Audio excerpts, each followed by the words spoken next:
and I live in Edmonton. Mr. Dion, you kept the Conservatives government in office for over 2 years. Why did you vote for many of the bills brought forth by Mr. Harper? And how are your policies any better? Thank you. All right, well, you know, just today you called Mr. Harper dishonest and that he distorts your record. You said his cabinet is weak, his candidates are weak, and yet knowing all of that, you've supported him for the last couple of years. I did not, though. We voted almost always. Sometimes we agreed, like on Afghanistan. Could have brought the government down. Exactly. This is the difference. But let's say last year, same time, there was an election just finished in Quebec, one in Ontario, one coming in Saskatchewan. Well, we felt that it was not the good time. We would have come with a federal election. People would have said, an election again? Why? And when you are in the opposition, it's very important that the people focus on the election quite rapidly, because otherwise they will re-elect the government they have without focusing on the election. Well, you know, let's say last June, about the immigration bill that we voted against, we decided to not have an election because we thought that the middle of the summer to have the election day would not have been optimal. Mr. Harper decided to break his word and to come with an anticipated election instead of respecting its fixed elections date law. Well, so we'll take that into account. So it had nothing to do with the fact that your party was broke, disorganized, and there were all kinds of questions running around about your leadership? No. None of those things had anything to do with delaying? No, I would say the following. For us, it's very important that we win because we are convinced that we have the plan for Canada. For that, we needed to find a time where Canadians will be focusing on the election because it's one of the most important of our life. What we'll decide October 14th will be more than the next 4 years in some ways. It will give a path to Canada for the next 40 years. So much the gulf of differences between Mr. Harper and what we will want to do, the Liberals, is big. And we wanted to find the optimal time for that. Mr. Harper decided that this is now, okay, October 14, we need to win. Because for the sake of Canada, we need to win. All right. Well, emailed us from Labrador. She says, much has been made about the difficulty you have with the English language. Do you think this has diminished your ability to get your message out to English Canada, and as a result, that it will hurt you on Election Day? I hope not. I know I have a French accent. I will work on it until the last minute of my life. But I speak the truth better than Stephen Harper in both official languages.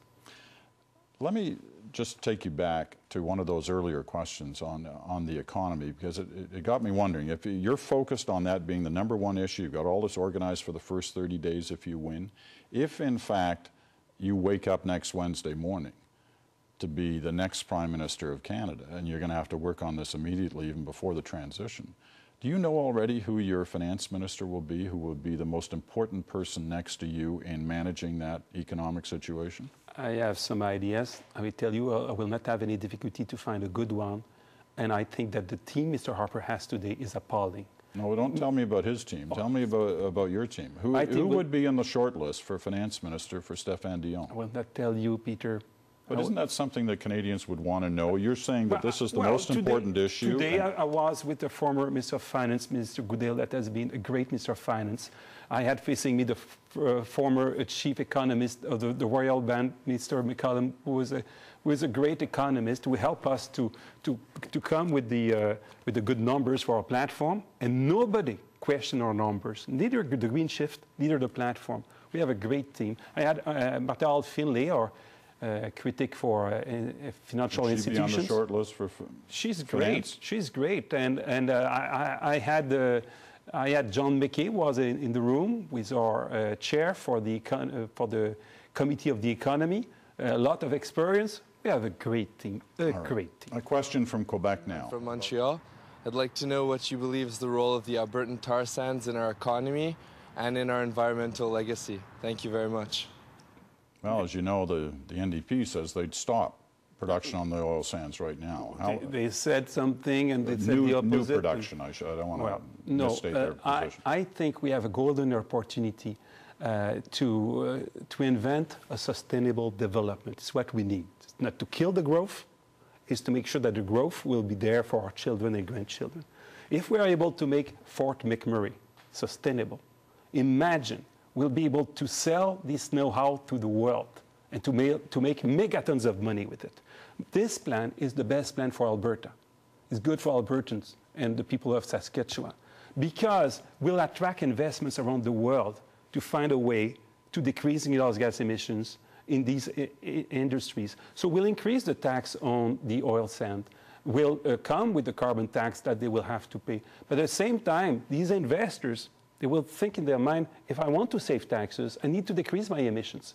How I will do it? In investing in Alberta and in Saskatchewan, in investing in working with the universities that we have there, the centers of research that are one of the best that you may find, thanks to Ralph Goodale, by the way, who built that over the years with Dan McClellan. So it's a golden opportunity. The other solution, to be the free rider of climate change, will put us at risk our ability to sell to the world our products, because the world will not be kind with the free riders of climate change. You know, one of the people you've worked closely with over the last little while has been Elizabeth May, the leader of the Green Party. You decided not to run a candidate in her riding. She's not running one in yours. She said all kinds of nice things about you in this campaign. Would there be a role for her in a Stéphane Dion government? I will not speculate about that. I just want to say something about Elizabeth May. Well, why wouldn't you speculate about that? Because I will choose my cabinet when I didn't suggest that it had to be cabinet. I mean, would there be a role for somebody like her I will choose my cabinet when I will see my caucus. About Elizabeth May, she said that she didn't want to be the Ralph Nader of Canada. You know, Ralph Nader was campaigning when Bush and Gore were so close, and because Nader had a bit more votes, then the world had Bush instead of Gore, and Floridians did not count their vote properly. And now we had Bush instead of Gore. Imagine the world with Gore, how much it would have been different today. So she doesn't want to be that, and she said, I want Stéphane Dion as Prime Minister of this country. I found that very courageous. It was not difficult for me then to say, I want Elizabeth May in the House of Commons instead of Peter MacKay. And it's why in Central Nova, Liberals are working very hard to be sure that Elizabeth will be in the House of Commons. Okay. Once she will be in the House of Commons, and me as Prime Minister, I'm sure both of us will do a lot of things to fight climate change and to do the right thing for our country. Okay, but if you were in that position, I understand you're not going to pick a cabinet here if you're so lucky as to be able to do that, but you're not ruling it out either. Well, what I'm saying is that this is the plan. No, you're not ruling her out. This is the team we have, the Liberal Party of Canada, and the only way to have this plan implemented, to have a fight against climate change, I'm sorry, but it's not to vote Green or to vote NDP.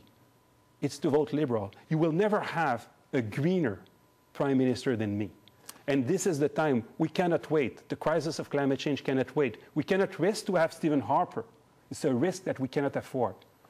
All the Canadians who care about the environment and social justice and a strong economy at the same time are welcome. The Liberal Party is your party. Healthcare is always an important issue. I'm a registered nurse in Halifax, Nova Scotia. In our region, our cost of living is extremely high and we face dire nursing shortages. The nurses are overworked, burnt out, and underpaid. Many nurses leave the higher paying provinces. Mr. Dion, you said that you would inject more nurses into our system. If you were to become Prime Minister of Canada, how can you deliver when we had so many broken promises from the past? Well, you know, that strikes the heart of politics. Why should that person believe you? There are two aspects in the question. Why to believe me? I never broke my word. And my record is there. When I say something, I don't overcommit and I deliver. And it's not true that all politicians are the same. It exists such a thing than a sincere politician. We need to believe in it, otherwise how can we work together if we have no trust between each other? I think at the end of the day, most Canadians will cast their vote because they will put their confidence in someone and in a team. I'm very convinced that we'll be able to say to this gentleman and to all Canadians, we don't overcommit. When we say that we will invest to have more nurses and doctors, it has been costed, we are able to do so. And it's something that we need to do because we have a shortage of nurses and doctors more and more. We have less of them than the other developed countries per inhabitant. And it will become worse if we don't act because most of them are baby boomers now. The average age for our doctors now is 50 years old. So if we don't act together, federal and provincial governments. We'll have less doctors and nurses at the same time that our population is aging and requesting more cure. So we need to be a partner, and we will be a partner. All right. Don't go away.